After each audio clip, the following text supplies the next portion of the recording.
research shows lifestyle choices can really help prevent chronic diseases such as heart disease, stroke, type 2 diabetes, and even where those conditions already exist, having a healthy lifestyle really can help manage those conditions and the symptoms, as well as prevent complication from those conditions as well. You're going to be so much better off, you're going to be so much happier, and you're going to be well on your way on the road to a healthier lifestyle. But that is 3 teaspoons of sugar. That seems like an awful lot of sugar in one little packet. Unfortunately, we're able to make really large financial mistakes these days. So people come in wanting to know, are they on the right track? What's preventing us from getting what we really want? Generally, it's habits. It's emotions that are getting in our way. We track our expenses and we start to have plans and goals about how we're going to move forward. These are things that I help people do through simple, bite-sized pieces. My idea of wellness is living in balance in one's body, mind, and spirit. The 3 stages of work that I offer people to come into balance: heal, sustain, and thrive. Now don't step on the flaming point. Yana wana yana away ho hanna. Yana wana yana away ho hanna. Yana wana yana away ho hanna. I believe that when we are balanced in our mind, our body, and our spirit, and we seek wellness, we will see that we are on the same side as those who we argue against. Research shows lifestyle choices can really help prevent chronic diseases such as heart disease, stroke, type 2 diabetes.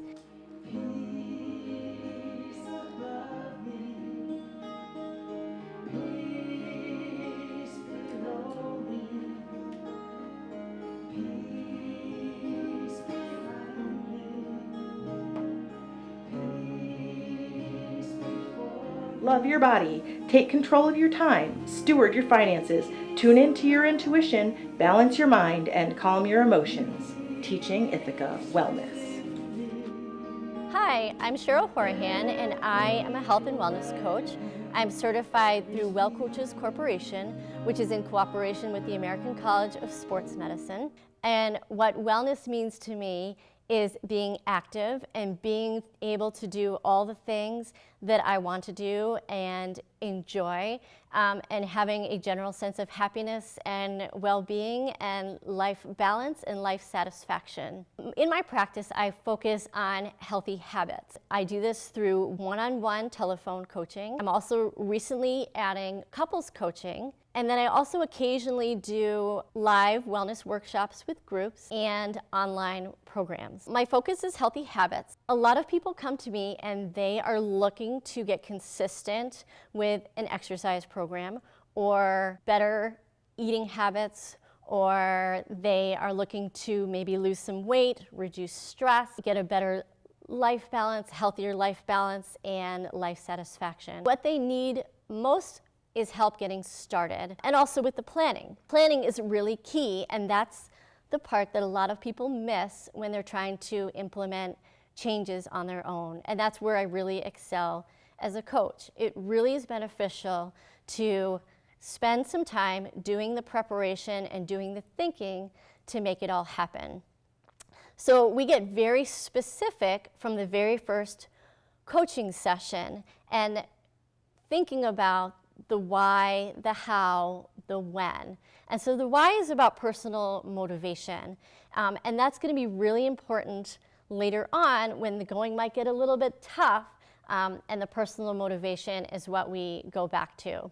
From there, we identify the client's personal strengths and resources that are going to help them along the way. And we also anticipate challenges. That way we can come up with individualized strategies that are going to help the person be successful. So that's a little bit about the coaching process. Another key element in terms of coaching is the accountability. And so if you and I have spent some time writing goals for you, then you know you're going to talk to me next week to report progress. You're going to be more likely to follow through.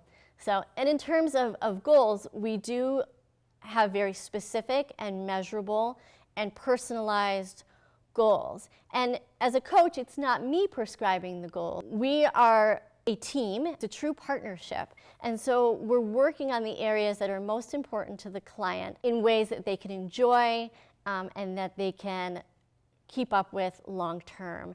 And that's really why this kind of program worked. It's very practical and it's very goal oriented and it's customized to the client. The third key point in terms of coaching is the support.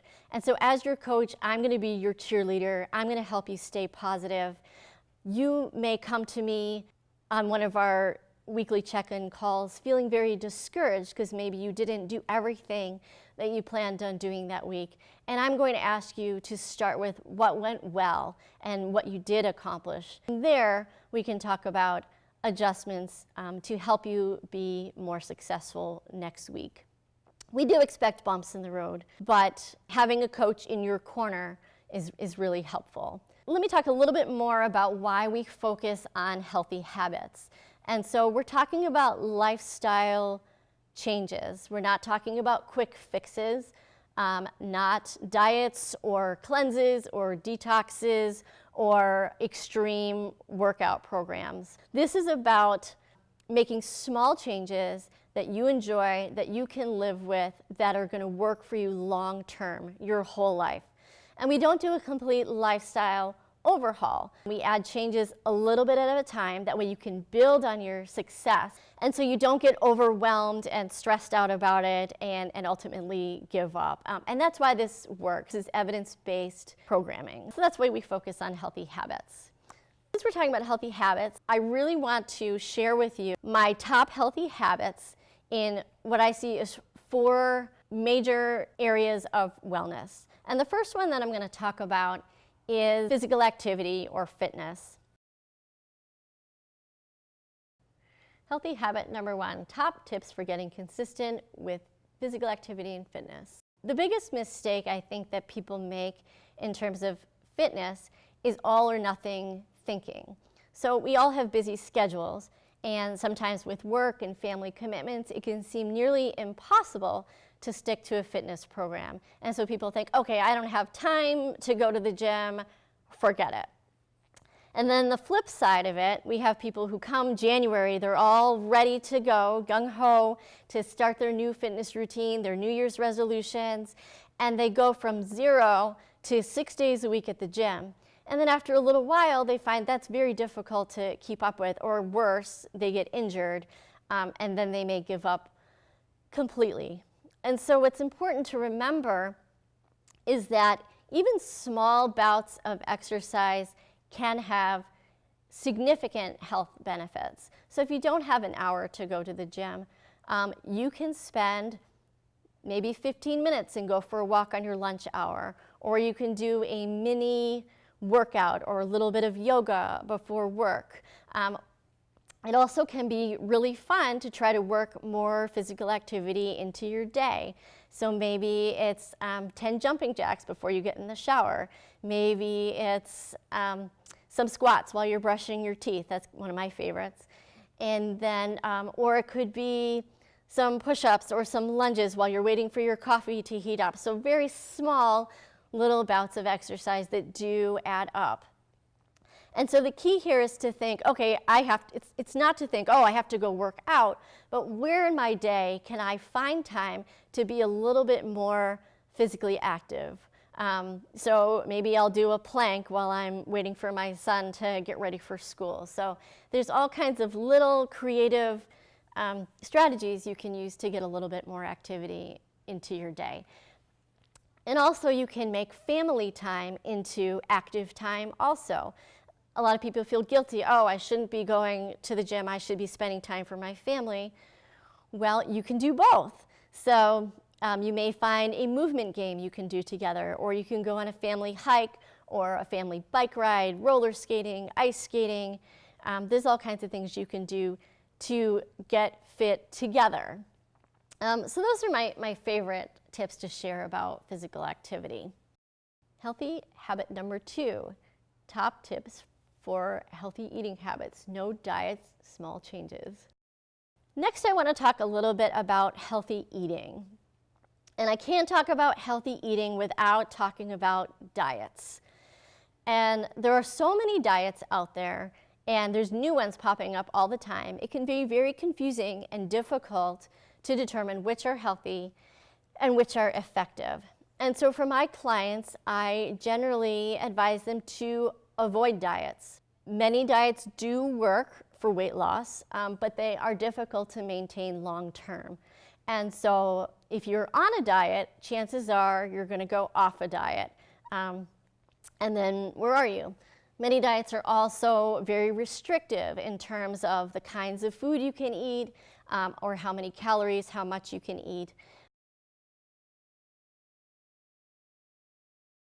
And I don't know about you, I want to enjoy my food. I don't want to worry about every morsel that I put into my mouth or every calorie, and I certainly don't want to do that for the rest of my life. And so I really advocate for a healthy eating lifestyle. And so I discourage my clients from making weight loss goals in terms of number of pounds to lose. And there's a reason for that. The reason is that we have relatively little control at the rate at which our body drops pounds. So there are a lot of factors that go into weight loss. It's not just calories in, calories out. It has to do with genetics and metabolism and hormones and all the things that affect hormones like sleep and stress. And so I really ask my clients to make goals in terms of healthy habits and the behaviors, the eating behaviors, because those are the things that they can control, and those are the things they're going to be successful at. And I really believe that if you get into some really good healthy eating habits, the weight will take care of itself. Also, you may have heard that the number on the scale does not accurately represent body composition. So body composition in terms of muscle to fat ratio.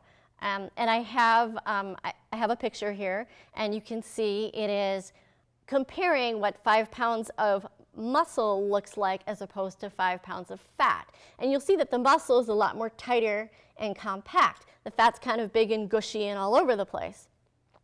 And so using other factors besides the number on the scale is much healthier. And perhaps it's, how you fit into your clothing or how you look or how you feel are really better determining factors as to whether you're at a healthy weight. As far as some tips for healthy eating, my first tip is to aim for healthier choices.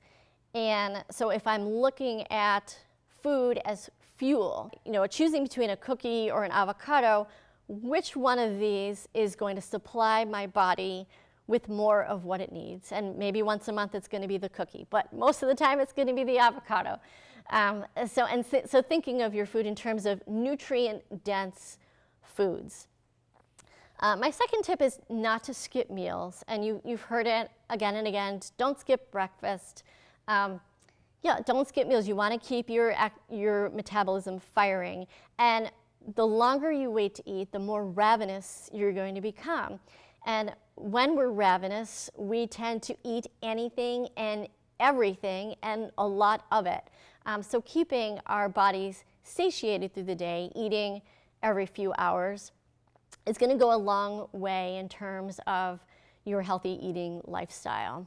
The third healthy habit in terms of healthy eating is preparing more food at home. And so when you prepare more food at home, you have the control over the ingredients and you have control over the portion sizes. And so the more food you can prepare at home, the better off you are.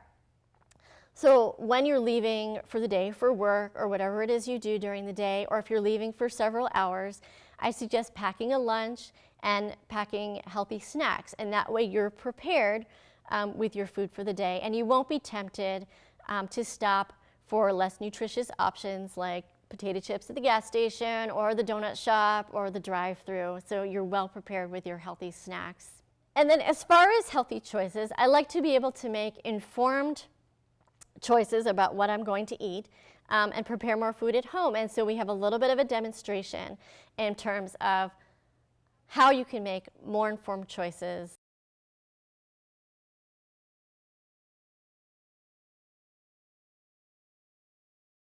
One tip that I like to share with healthy eating is to make conscious, informed choices about what to eat. And one way to do that is to read nutrition labels. And a lot of people don't do this. So I'm going to give you a little bit of a demonstration today, and we're going to talk a little bit about the nutrition label. So this is a common product. It's the instant oatmeal packets. This is apple cinnamon flavored. So a lot of people use these. These are very convenient and fast for an instant breakfast in the morning. And we're going to take a little bit of a look at this product today. I look on the box and I see it says heart healthy, and it also says it has 4 grams of fiber, which I like. It's got some iron, and it's got 26 grams of whole grains.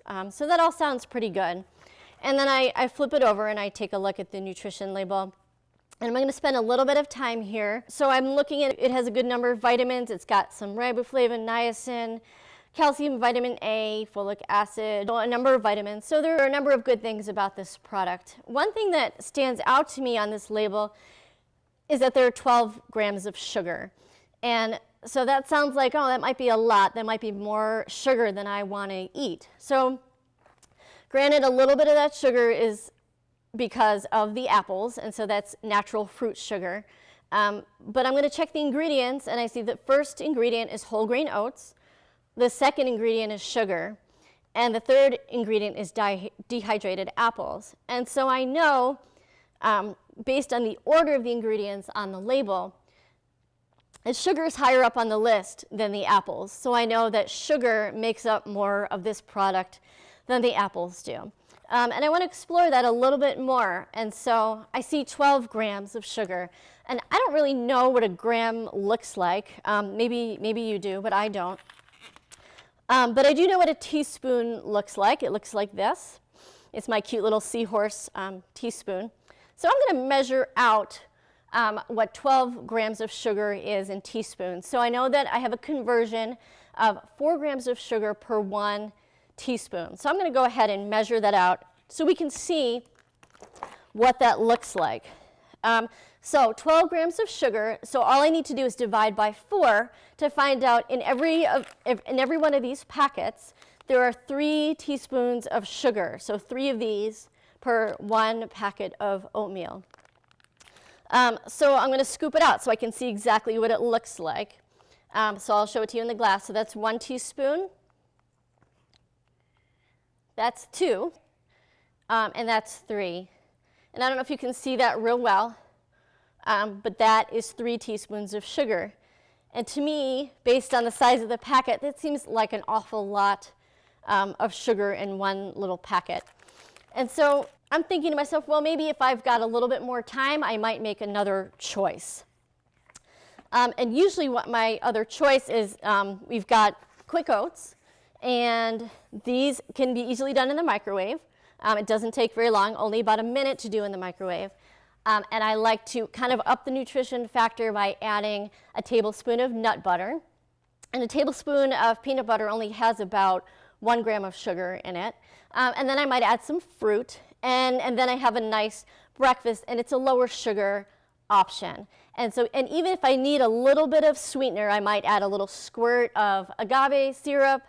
But I know that even if I just add a little bit of sweetener, it's going to be far less than what I'm going to find in this packet. And so reading the label and kind of getting a visual helped me figure out that there's a different choice that I wanted to make today in terms of my oatmeal breakfast. Okay, healthy habit number 3, importance of and top tips for good sleep. My next healthy tip has to do with sleep. We underestimate the importance of sleep, and yes, we really do need 7 to 8 hours a night. And some people may need a little bit more, some people may need a little bit less. And it's not just about feeling tired. When we don't have enough sleep, we are more likely to have accidents, we are more likely to get sick, and we are more likely to gain weight. When we're feeling tired, we are more susceptible to cravings for sugary and fatty foods. We're more willing to just eat whatever's available, so our healthy food choices kind of go down the drain. And then we don't feel like being active. If you're tired, you're not going to feel like being physically active either. So between kind of sabotaging our healthy eating habits and our exercise and production of more cortisol, we're not heading in a good direction with sleep. And so I recommend setting an alarm about 30 or 60 minutes before your bedtime. And try to keep bedtime and wake time consistent. So you're going to sleep and you're waking up about the same time each night. And set an alarm ahead of time, and that way you can start preparing yourself, right? You can finish up whatever you're doing, whether that's work or cleaning up. You can start shutting down electronics, and you can start on a relaxing bedtime routine. And whatever that is for you, you have to find what's best for you.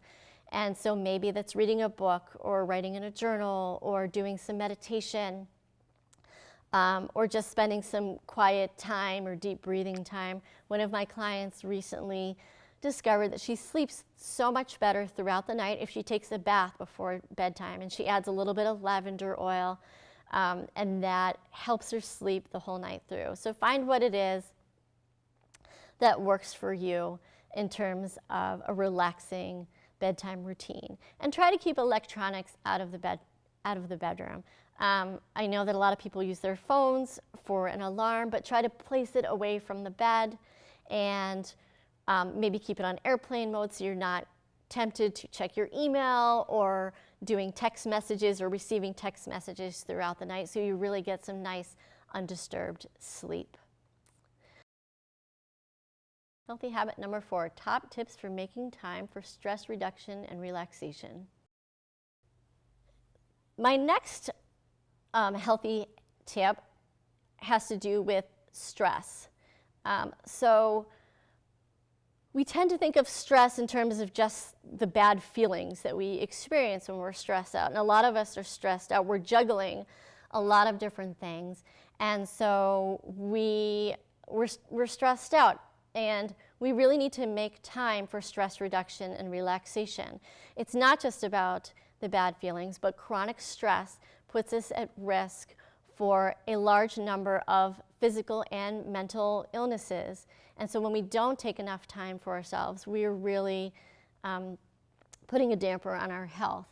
And so there's a workshop that I really like to do, and I've recently done it with the Moms Club of Ithaca, and it's called Me Time. And in Me Time, we talk about how a lot of us view leisure time as a luxury.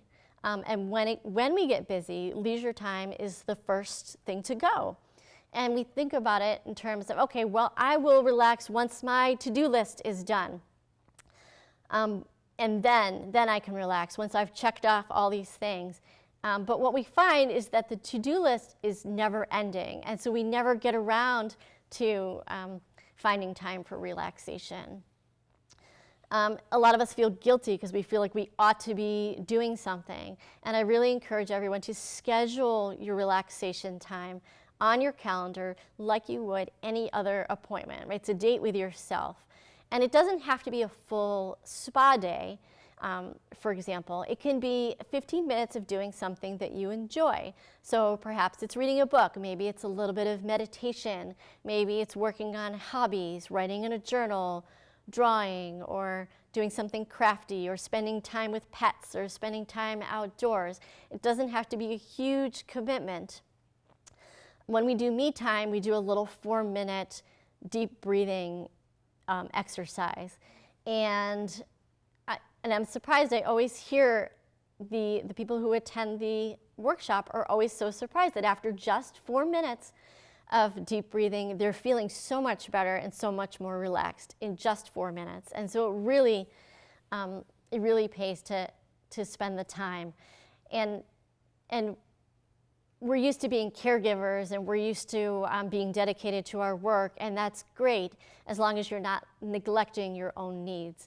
And I assure you, if you spend time on stress reduction and relaxation, you're going to have more energy, you'll be more productive, more creative, You'll be able to give more of yourself to everything you do. Your relationships will benefit because you're going to be a better parent, a better caregiver, a better partner, a better employee.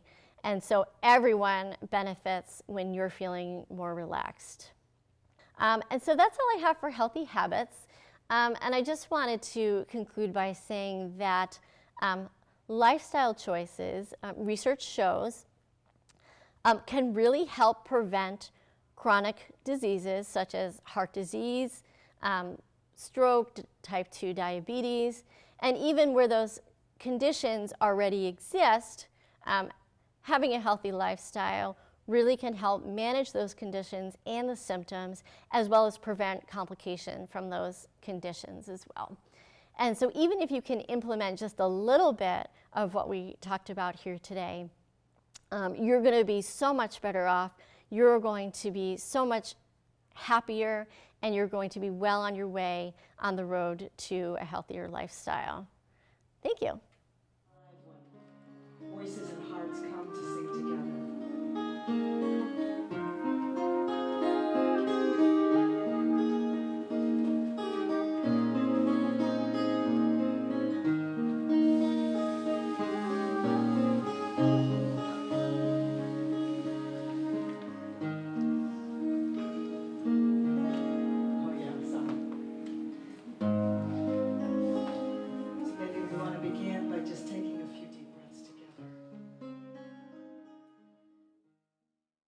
The dancing cat. Make sure that you have a good chair to grip the sides of. Hold on as you use your abdominal muscles to lift one leg and then the other off of the floor. Exhale, push your belly to your backbone. 2,500 years ago, people didn't believe that wellness was something you could get from a medical doctor, but sought well-being from teachers or gurus. Sanskrit language is poetic and flexible. Yoga comes from a root that means to join, but that could mean the joining such as binding an ox to a plow, putting on armor, or attaching a cure to what ails you. Next week on Teaching Ithaca Wellness. I'm going to share with you a system of nutrition that's worked well for me. One of the ways that I like to combine my sprouts is I like to combine some of the beans or legumes with something like one of these wild grasses. I use a divided bento box where I create and store 3 different salads that I will use throughout the week as my lunch. And I have a set of nesting bowls, large, medium, small. In my farro salad, I'm going to start with pearled Italian farro, pickled beets. I will also have black beans.